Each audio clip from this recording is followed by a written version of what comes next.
Are you a pet parent looking for real and honest answers for how to best take care of your furry four-legged companions? Hang tight right here because in a few seconds, I'm going to give you the answers on how to do that. Hi pet lovers out there, Vicki here, and today we are going to talk about the 4 things your pet needs. So I have a question for you. If you are someone out there, you're a pet owner, a pet lover, and you're wondering, is there a better way to do things? Is there a better way to take care of my pets? Or maybe you've had a sick pet, or you currently do, and you're frustrated with the system every time you go into the vet, how much it costs. You have to tap into savings just to get a simple procedure done, or God forbid, you have to have x-rays or something even more expensive done. And then yet you're not getting down to the root cause of what's actually going on. If you're someone out there like that and you're just wanting answers for the everyday person to be able to understand, you're gonna wanna stay here and you're gonna wanna hang tight with me on this video because that's what we're gonna talk about today. We are gonna learn about some natural ways and things you can do today to start helping your pet live longer, healthier lives. So if that's you, hang tight. We're gonna be here for about 30 to 40 minutes. We're gonna discuss some of this stuff today. So let me tell you a little bit about me so that you understand where I'm coming from, why this is such a passion of mine, why I'm so passionate about this, why I wanna share this with you, and a little bit about my background so you understand maybe some of my education, how this is gonna help you. My husband and I live in Texas. We live in the Dallas-Fort Worth area, born and raised here. I went to Texas Tech University. I majored in biology with a double minor in chemistry and English because I was studying to be a doctor. Long story short, I did not go to medical school and get my degree because I had some problems with Western medicine.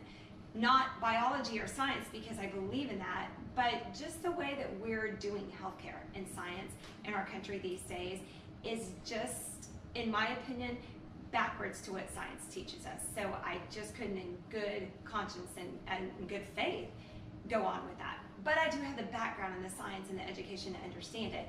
So it's helped me in my everyday life. I help people with a lot of health and wellness stuff in their lives. But what I know and what I realize is based off the science, because there are so many similarities between our pets and us as far as how our bodies are made, there's a lot of things that can coexist and go together, and it helps me to understand that as well. So that's what I'm going to bring to you today. So I want to give you, before we get started, just give you a few tidbits to understand what we're going to do. I'll be writing a few things up here so you can remember some of these. You'll also be able to pause and write things down or go back and take a look at it. I'm going to have some of my notes here with me too, just to reference and make sure I don't forget anything that I do want to share with you. But I hope you're ready. I hope you're ready to find some better ways of supporting your pet's health that you can do today. And if you are, again, hang tight with me, stay with me for the next 30 or 40 minutes. You're gonna get some great information today that's gonna help you. Also, at the end of the video, there's gonna be a link to get some free recipes, a link to places where you can go on things I'm talking about. So you're gonna wanna stay all the way till the end so that you can get a lot of that information in your hands today and start doing some of these things I'm gonna teach you today. Are we ready? Okay, so here's what we're going to discuss today. We're going to talk about some alarming current health trends that are happening with our animals. We're going to talk about the 4 things you as a pet owner can do right now to drastically improve your pet's health. We're also going to talk about how to get all natural products in your home for your pet that is affordable. But you can go ahead and cheer at that. That makes me excited because a lot of times the things we're doing for our pets, we're trying to get for our pets are costly and we feel like we can't do it. Yes, you can, and I'm going to show you how to do it affordably. So this is going to be a 2-part video series, okay? The first video is going to talk about health trends, like we just discussed, what our pets are eating, why that's important, their diet, and we're going to talk about, are your pets getting enough water? That's also very, very crucial to your pet's health. So are you ready to go? Are you ready to dive in with me? Okay, like I said, don't mind me if I'm looking down. I want to make sure that I'm going over everything and I don't forget things with you. So why do we need to talk about pet health, okay? Well, according to the AAPA, or that is the American Pet Products Association, 68% of U.S. households own a pet. Over 60 million homes have 1 or more dogs, and over 47 million homes have 1 or more cats. So this is a large population in the United States that owns pets. And if you're a pet owner, you've invested time and money, so you want to make sure that you're able to take care of them and that they're able to live the longest lives possible, right? Just like I do. So again, that's why this is important. Now listen to this. It's estimated that over more than 6 million dogs and more than 6 million cats will be diagnosed with cancer. Guys, that's an alarming statistic. That's a lot of animals that are developing cancer. And you have to stop and think, why? Why is this happening? Why is this a trend, not only in humans, but our pets? Think about it like this, 1 in 1.65. So almost every dog will get cancer, and 1 in 3 cats will get cancer in their lifetime. If you have someone who's been diagnosed with cancer, or maybe you've been diagnosed with cancer and you're a cancer survivor, you know that is not something pleasant to go through or anything you'd wish upon anyone in their life, but especially an animal that can't talk to you and the pain they're going through. But it's happening. Did you also know that dogs have the highest rate of cancer of any mammal on the planet? Of any mammal. That's even of any, and humans are mammals. So that's even including human beings. There's a reason why this is happening, and it shouldn't be. It's not natural. So then you have to ask yourself, what's causing this? What's going on? And think about it. Think about this with me. We live in the most scientifically advanced time of our life, of any time on the planet. We have more money available to us, more means to study this, so this shouldn't be happening. So when you see stats like this, you have to figure out, why is this happening?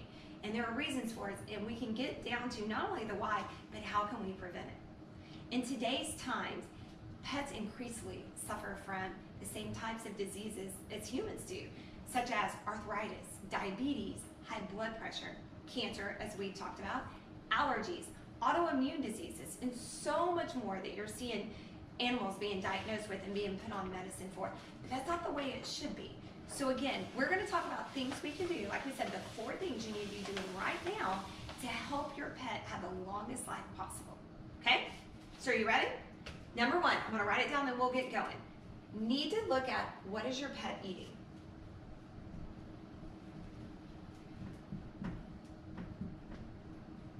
All right? So you may think, what are their diet? Why is that important? Well, think about it just like with a human being. The largest part of what affects our health is what we eat, and also what we're not eating that we need to. It's the same thing for your pet. They have a very similar cell structure to humans in their body, which means their cells need a lot of the same nutrients and micronutrients a human does. So it matters what they're eating. Here's something important to know, and some distinctions between cats and dogs and what they need in their food. Cats, they're carnivores by nature, which means they are meat eaters. So the majority of their diet should be meat-based. And it should be all protein sourced from meat. Okay, they need a lot of protein. That's the majority of what they're gonna eat. They don't need as many fruits and veggies in their diet, or really as much of that. They can almost go strictly meat. As for dogs, they can be carnivores or herbivores. Meat as well as fruits and veggies. They have more flexibility in their diet. So most dogs do best on a meat-based diet. They need a lot of protein in their diet, so they're gonna do best on a meat-based diet. But they have flexibility in there, which is why you can give them the fruits and vegetables. You probably hear a caller right now. That would be my Rhodesian Ridgeback, Simba. He just got off the bed. He's coming in here to see what we're doing. So you're gonna hear my dogs going as we do this video, but that's okay. Listen, this is just me talking to you in my home. This doesn't necessarily have to be professional. He's getting ready to play with his sister. She's picking up a toy in my beach list. She always needs attention. We're talking about pets, so hey, they get to roam around. So let's get back to talking about food.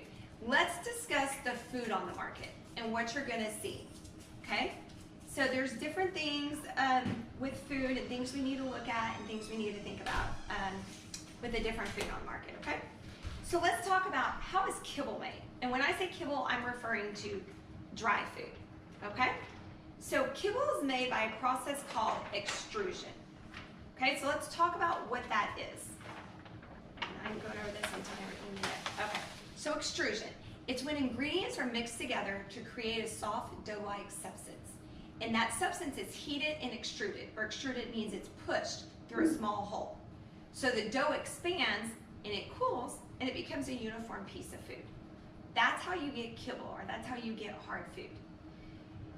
That's processed, just like humans eat processed food, even though we shouldn't.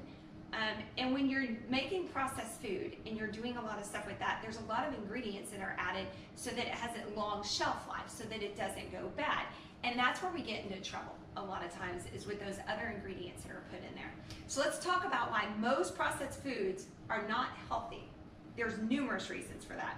Number 1, animals' nutritional requirements are similar to people, just like we said. So they need a lot of the same things nutritionally that people do. And processed foods, not only are they not giving you the micronutrients you need, but they're adding a lot of extra things and toxins into the body that the body doesn't need.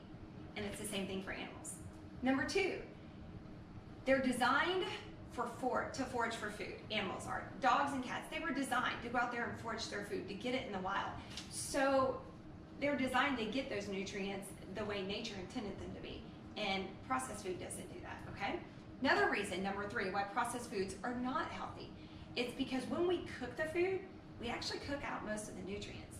The reason why we cook our meats, a lot of times, and even the vegetables in society today, is to kill any bacteria or anything that might be in there for people. But for animals, they have a little different system set up in their body where their body's able to kind of naturally fight off some of that bacteria that's in there, as where humans can't. So it's okay for them to eat raw food. The 4th reason why most processed foods are not healthy is because they need moisture in their food for digestion. Animals need that. They need to have moisture in that food in order for their body to properly digest it. Think about it, that's also why too, when we sit down at meals, you find people drinking with their meal. Now, I'm not gonna get into the long explanation as to when you should drink when you're eating a meal, whether it's throughout it or at the end, because that's a debatable question. There's a lot of stories on that. But part of the reason why we drink, again, is to add moisture because it helps our digestive tract digest the food properly. Same thing for animals. The 5th reason why most processed foods are not healthy is because they're devoid of pre and probiotics that are needed for good gut health. Have you heard that term, probiotics? It's a popular term you're hearing out there right now, and it's talked about for people in their food. Well, guess what? Animals need that as well. Just like in humans, 80% of your immunity lies in your gut. Same thing for dogs. The large majority of their immunity lies in their gut, and those prebiotics and probiotics help keep your gut healthy, put the good gut flora in there that's going to help them not only to digest it properly, but to keep their immune system strong. And that's what's going to keep them healthy, okay? So we talked about why most processed foods are not healthy, and there's numerous reasons. And here's the thing also too, I kind of want to make note of this because this is really, really important to keep in mind. Animals have a faster metabolism and they age more quickly than humans. So as a result, the lifestyle choices we make on their behalf, they're going to show up more quickly in them than they do humans. So it's important that we pay attention to these things and why we're feeding them what we are. So again, because of this metabolism, the good news is there are things you can do to improve their health that'll make a huge difference starting out right now. Okay, I'm going to make sure I'm not missing anything. Let me see. We talked about, okay. So let's talk about now the regulatory process for food, okay? Because there is a regulatory process, but I want to explain to you when they say regulatory, what that is, because you might be surprised to hear how little regulation goes on in pet foods that are sold nowadays. And it doesn't matter whether it's in a pet specialty store or the regular food store. So there's an organization called the AAFCO, and that's the Association of American Feed Control Officials. Okay? They are the regulatory organization for food. Let's talk about what they do. Let's talk about their testing process, okay? What they are required to do, what they are asked to do. So there's a 4-step process in what they do when they're testing food. The first is they review the ingredients to make sure they're not overly toxic. That phrase is just disturbing in and of itself. And that they include some representation from the basic food groups. Okay, so let's stop right there and let's discuss that again, because that's the #1 thing that they review. So I want to say this to you again because I really want you to understand this. They review the ingredients to make sure they're not overly toxic and include some representation from basic food groups. What if that was the criteria for your children's food or food you were eating? Would you be okay with that? I know I'm not. To make sure they're not overly toxic, the ingredients, I don't want any toxic ingredients in there.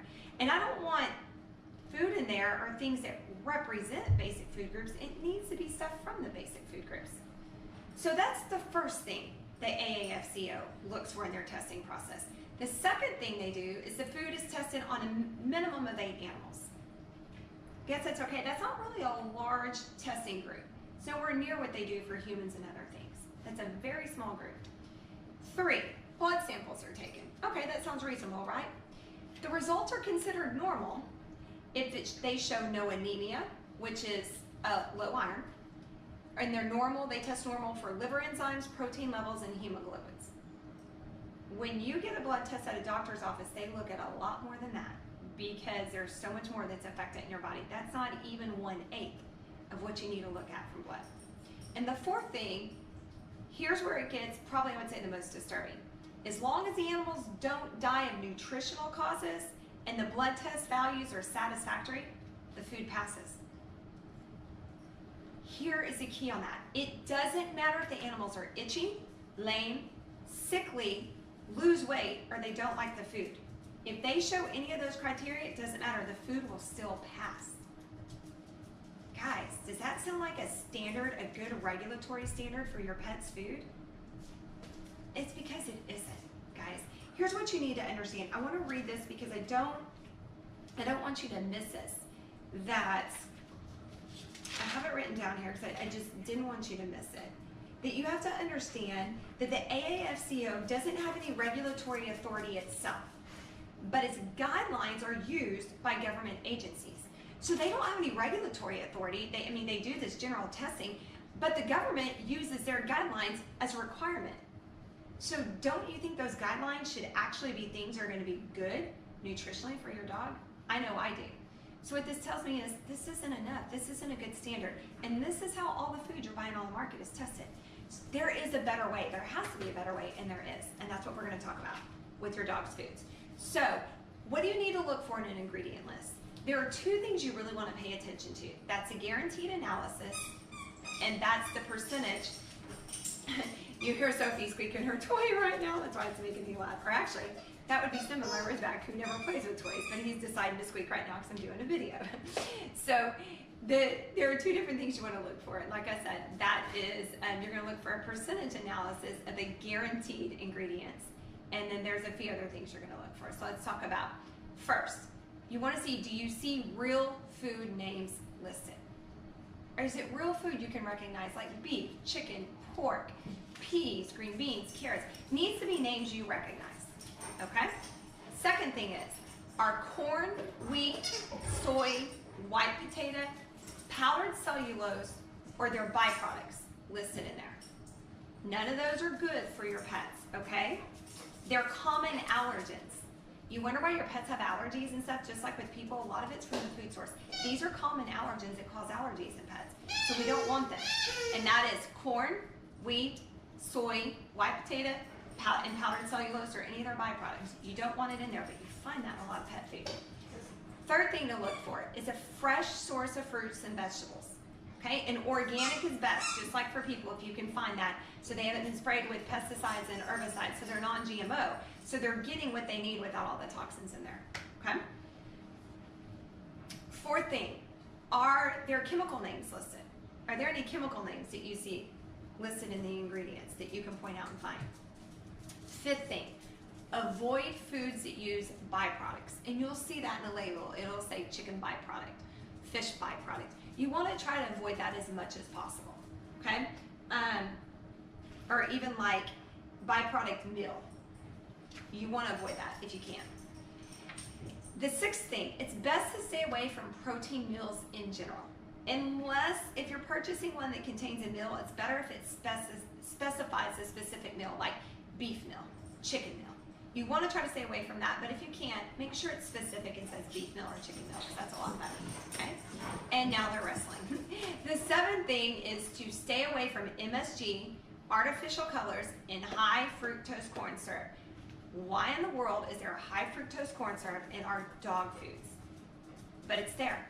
So look for that and pay attention to it. You know why, as humans, we need to stay away from that, because it's a natural known carcinogen and so many other things. Messes up blood sugar, glucose levels in your body, and it does the same thing for the animals too. So make sure none of that's in there. And then the eighth thing I would say is to check for pet food recalls. There's a lot of recalls that happen out there, and there's websites where you can go and check for that.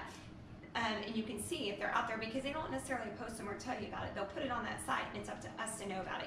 And if you stay all the way with me till the end, I'm going to give you a link where I will list all these places where you can go and you can check pet food recalls and give you all this detailed information. So hang with me. We're going to keep going, and at the end, you'll get a link where you can find all that. Okay?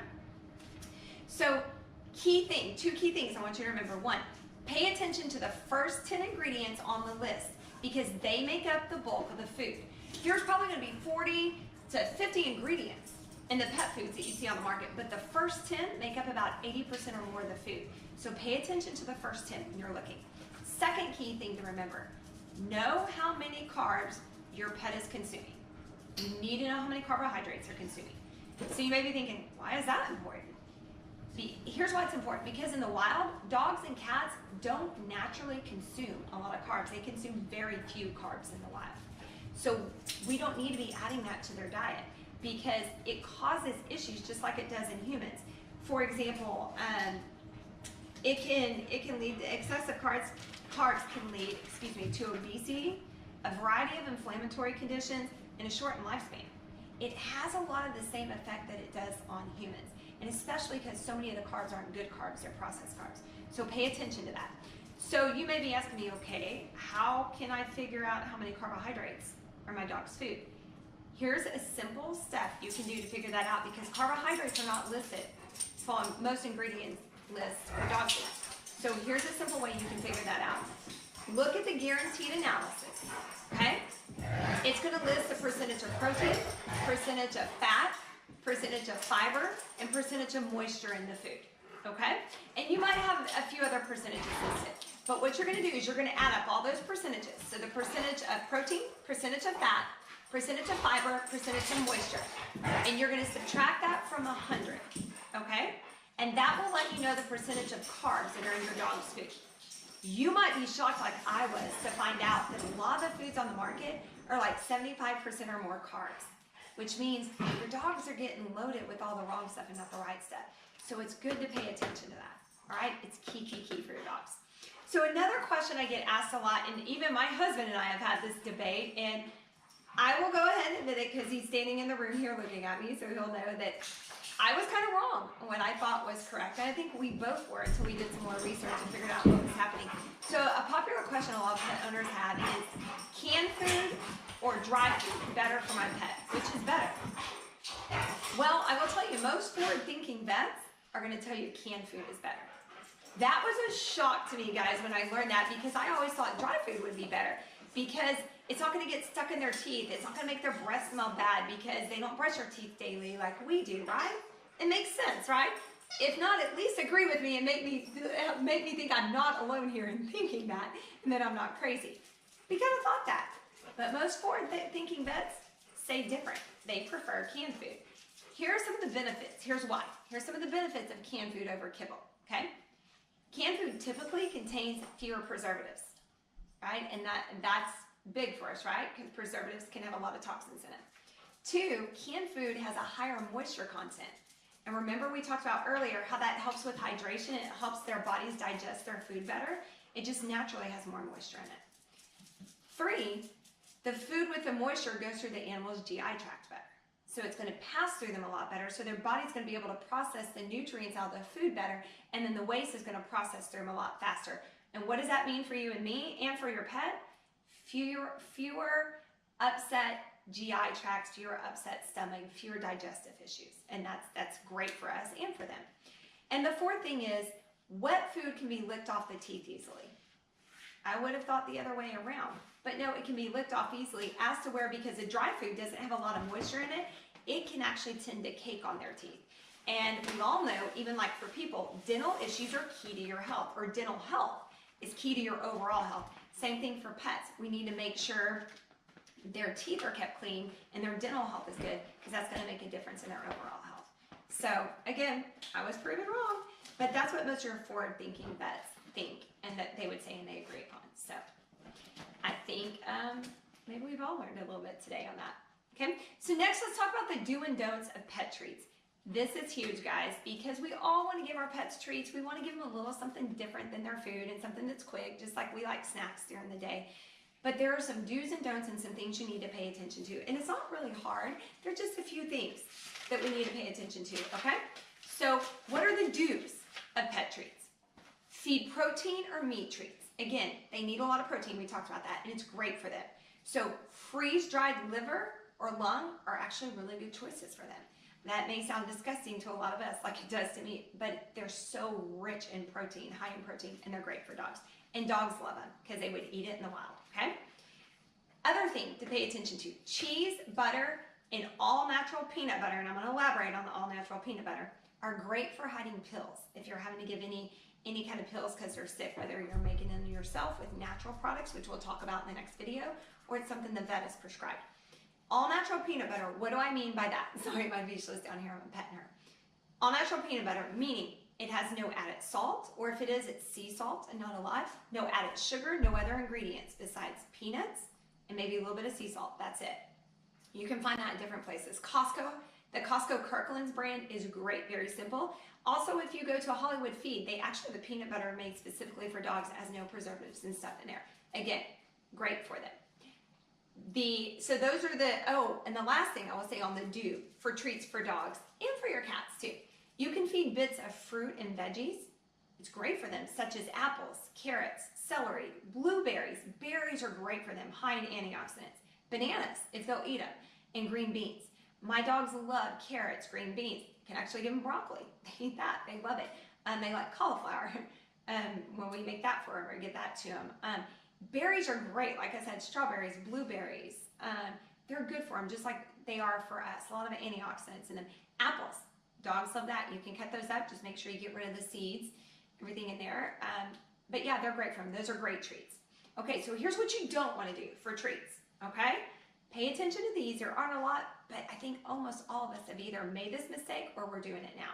First thing to pay attention to, don't feed your dog those colorful treats, and we see a lot of them out there. If it's not a color that's found in nature, it's been added to it, okay? They contain chemical food dyes, because that's how they make those treats the colors they do. There's chemical food dyes in there, which means there's toxins in there, okay? The dyes and preservatives, they're harmful to the liver, just like they're harmful to our liver because toxins get stored there. Same thing for your pets. And remember, they have a shortened lifespan because of their metabolism and how much faster their lifespan works. So the harm to them happens a lot faster. 2, the second thing you don't want to do with treats, don't feed those cookie-like, and I know that's so enticing and hard to do, but don't feed the cookie-like treats because they're made with corn, wheat, soy, and sugar. All things that are just really, really bad for your dogs, okay? And that's a majority of a lot of the treats on the market. So look at the ingredient list, but I'm gonna be honest with you, for most of those that are out there that cookie-like treats, most of them, like probably 90 or 95%, aren't good for your dogs, okay? The last thing, and I wanna talk about this because I'm gonna read some stats to you because this has been a problem for a while and there are actually stats out there on this. Please don't feed treats made in China, especially the jerky treats. Whether it's chicken jerky, sweet potato that's out there. Let me read some stats to you that are actually listed for dogs out there with that. The FDA website shows reports involving more than 6,200 dogs and 26 cats. And this includes more than 1,140 canine deaths, dogs that have died from jerky treats. The chicken, the duck, and the sweet potato, especially those made in China, okay? For whatever reason, there's stuff in there and toxins to them. If you were making them or they were all natural, great treats to give your dog. But unfortunately, so many on the market aren't. So pay attention to that, okay? And even be careful with those that say made in America, because they might be made in the USA, but that doesn't mean the parts and where they're getting them from are, which means we have no idea what's been put in that, okay? So what are some of the best and worst foods to feed your pet, okay? We're gonna rank them in order from best to worst. So going 1 to 7. 1, the first one I list is gonna be the best thing you can feed them. 7 is gonna be at the bottom of the list, okay? So the first thing, anything raw or lightly cooked homemade food with quality human food and balanced recipes. Just like we need balanced recipes, so do they, okay? And it needs to be quality human food, so non-GMO, good stuff. It's the best thing you could do. Second best thing is frozen raw food. There's quite a few different manufacturers making frozen raw food for dogs. Stella and Chewy's has some out there.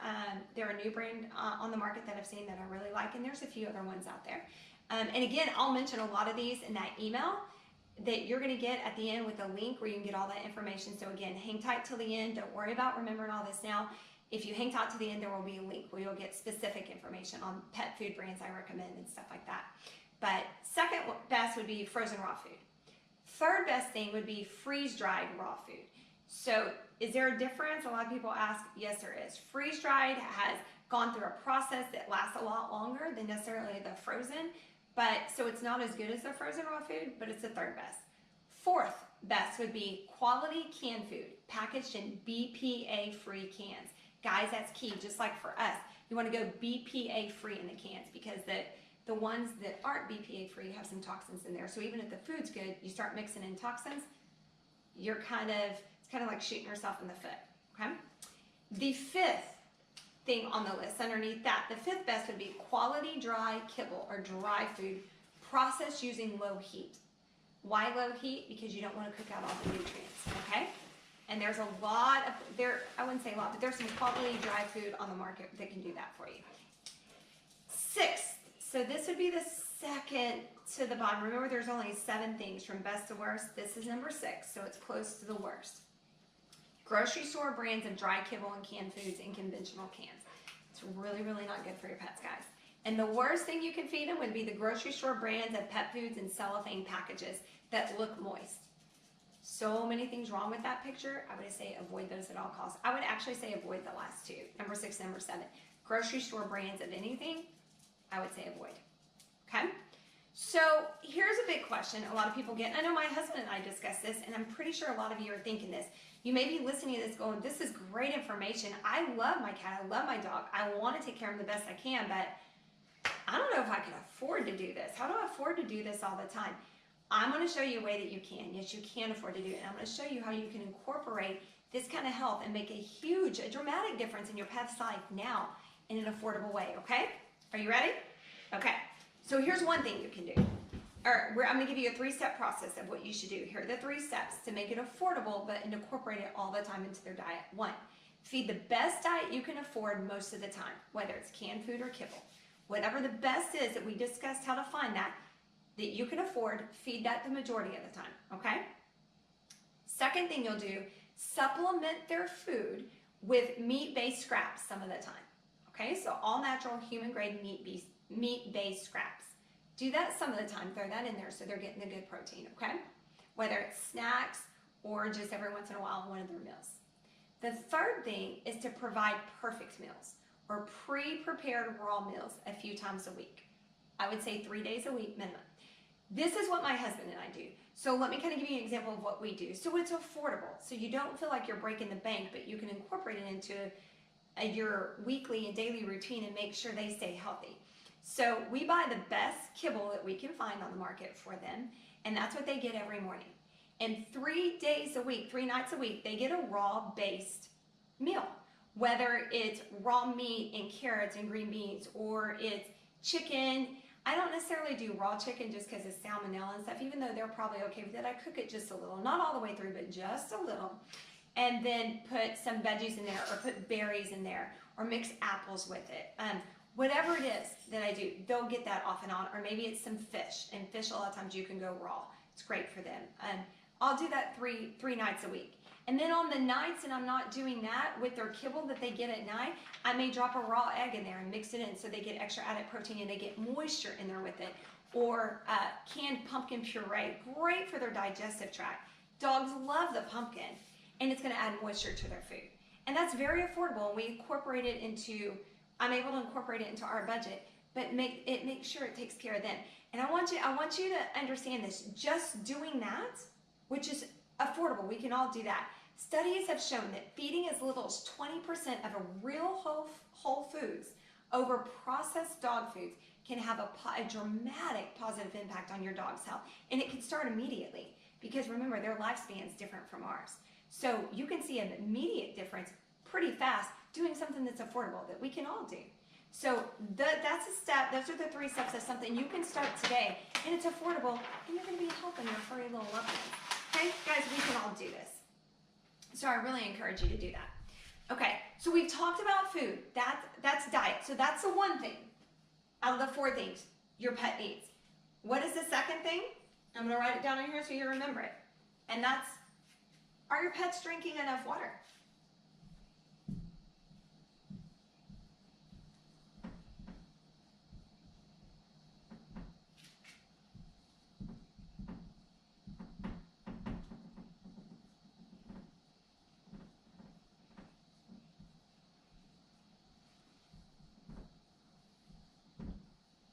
Okay? Are they drinking enough water? Water is important for all life on earth, whether it's plants, animals, or humans. It's really important for them just like it is for us. This is key, okay? So you may be asking, how much water is adequate? What do they need? It depends on a number of factors for your pet, okay? It's gonna depend on the size of the animal. It's gonna depend on the climate they live in. Some climates have more moisture in the air than others. It's gonna depend on their activity level. My Vizsla does not stop from morning to night. She wakes up with a toy in her mouth, she goes to sleep with a toy in her mouth, and in between, you're just trying to keep up with her, okay? So she's gonna drink a lot more water than maybe my Ridgeback, who's a lot less active, okay? It's gonna depend on the type of food they're eating. Again, remember how we talked about with the kibble, they need more moisture to process it? They're eating more dry food, they're gonna need a lot more water. And it's also gonna depend on how healthy they are, okay? As to how much water they're gonna need. For my cat owners out there, cats are more likely than dogs to be dehydrated. So you really have to pay attention to this with your cats. Why is that? Cats tend to drink less. Don't really know why. It's just per their nature, they tend to drink less. So make sure, really, for all the cat owners out there, make sure you're paying attention to that and make sure they're getting enough water, okay? So here's a warning I want to give you, okay? And we talked about this, but I want to reiterate it. If your pet eats a lot of dry food, pay extra attention to how much water they're drinking, okay? Because with the dry food, it requires moisture from the body to rehydrate it for digestion in the body. So they're going to be drinking a lot more water to help their body digest the food they ate, okay? So make sure they have access to it and that they're getting enough. So here's some tips to make sure your pets are getting enough water. 1, always change the water bowl and make sure it's available, but always have a water bowl available. I'm sorry, I didn't mean to say change. Always have a water bowl available, okay? And no plastic bowls. The reason for that is there's so many chemicals in the plastics these days, and that in a water bowl that's just sitting there can seep out into the water, and then they're drinking the chemicals, right? So always have a water bowl available, no plastic bowls, ceramic or stainless steel. 2, change the water frequently. Water that just sits there gets stagnant. And even if it's inside a house, there are things in the air that float around that fall into it, so you're getting bacteria, you're getting microbes and stuff in the water, and that they're drinking that in. So make sure you're changing it out and making sure it's fresh frequently. Daily for sure, if not a few times a day. 3rd thing, make sure the bowl is roomy enough. This is especially important for cat owners. Here's why. Cats don't like their whiskers touching the side of a bowl. So if their whiskers are touching the side of the bowl, they're not going to put their head in there and do that. So make sure it's roomy enough so they can put their head in there and they don't feel like anything's touching the side, so that they will drink. Okay? Number 4, and this is key, and we're talking about doing this in our house, and I'll tell you why in a minute. Consider running water, such as a circulatory water fountain, a circulating water fountain. Here's why.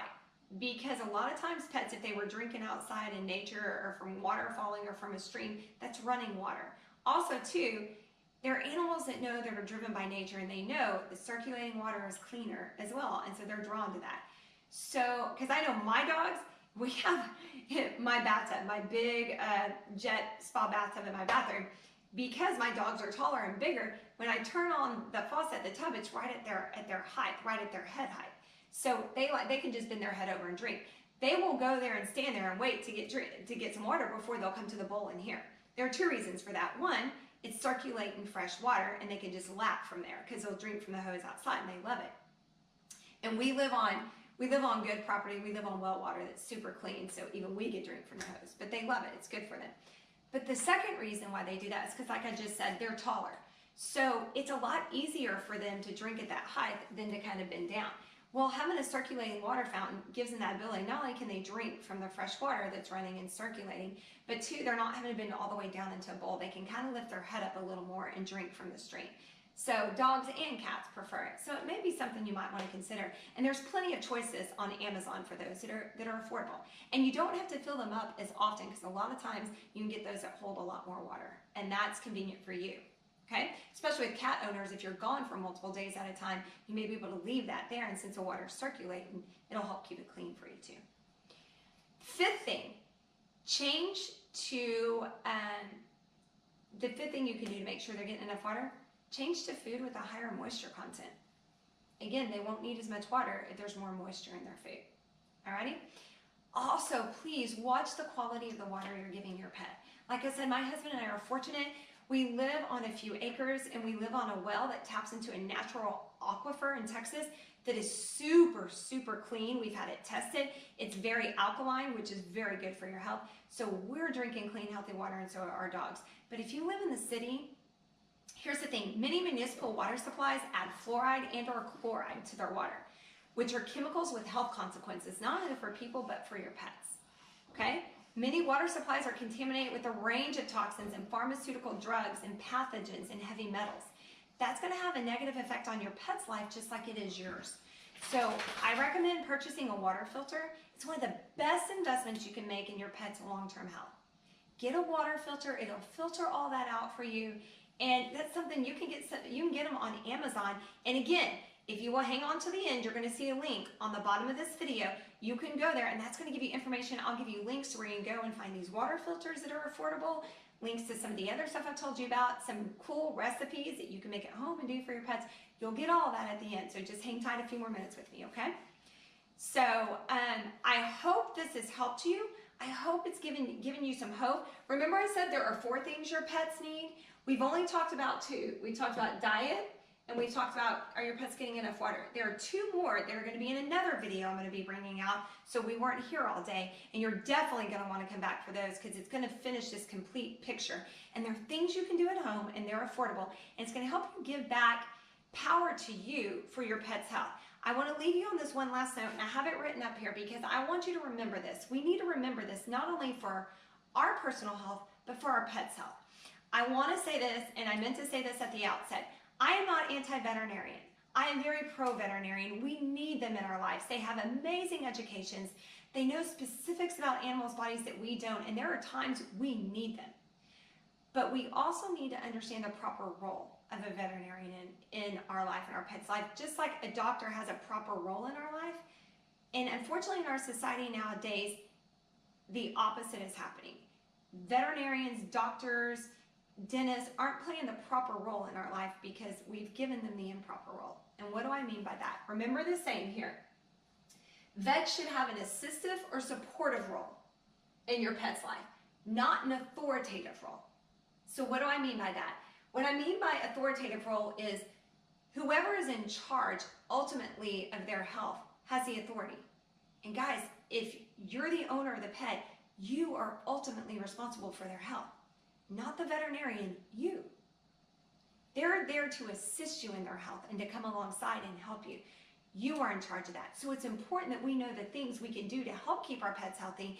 And then when we need outside assistance, because outside things come in that we don't know what to do or it's beyond our skill set, we go to the veterinarians. But there are so many things we can do ourselves to where we take back the power and control and we give our pets healthier, longer lives, and we do it naturally. These are easy things that you can incorporate, and that's why I wanted to share this with you, because every single one of us can do this, and we can start today, and we can start adding years to our pets' lives. And if you have pets, they're probably like your family, and you love them, you've invested time and money into them. Don't you want to keep them around as long as possible? I know I do. These are ways you can do that. So these are the first 2 things to pay attention to that you can do that. And in the next video that you're going to want to come back for, I'm going to tell you 2 more areas to pay attention to that are going to help you with this, help give you these long, healthy lives for your pets. Okay?